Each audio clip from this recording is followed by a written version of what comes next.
મારી સાથે ભણતા વાલા વિદ્યાર્થી મિત્રો, આજે હું તમને આપણી રાષ્ટ્ર મુદ્રા વિશે કહેવા માંગુ છું, તો આપ સૌ શાંતિથી સાંભળજો. અશોક સ્તંભની સૌથી ઉપરની આકૃતિને આપણી રાષ્ટ્ર મુદ્રા કહી છે.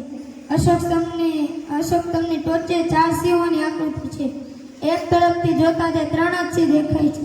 વચ્ચેના સિંહના પગ પર ચક્રની આકૃતિ છે.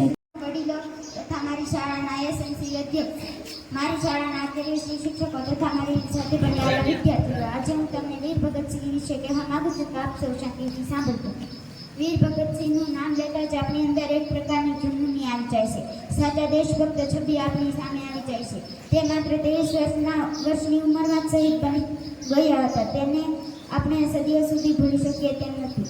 તેમનો જન્મ 1907 સપ્ટેમ્બર. ઉપસ્થિત ગ્રામજનો, શિક્ષકો તથા મારી સાથે ભણતા વાલા વિદ્યાર્થી મિત્રો, આજે હું તમને સુભાષચંદ્ર બોઝ વિશે કહેવા માંગુ છું, તો આપ સૌ શાંતિથી સાંભળજો.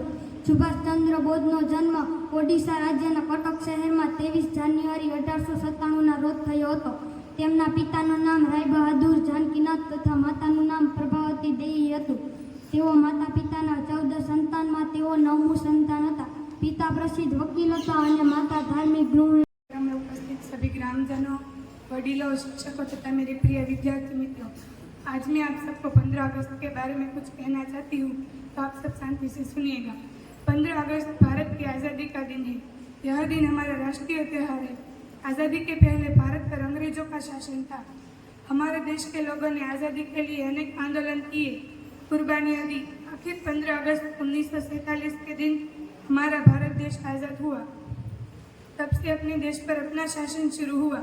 इस दिन की खुशी हर साल 15 अगस्त देश भर में खूब धूमधाम से मनाया जाता है.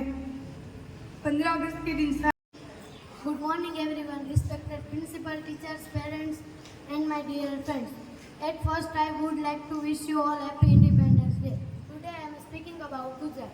I live in India. Gujarat is my state. It is in western side of India. There are many big cities in Gujarat. The main profession are farming and business. The Ahmedabad was founded by Ahmad Shah. Vadodara was developed by Gaikwad. Bhavnagar was developed by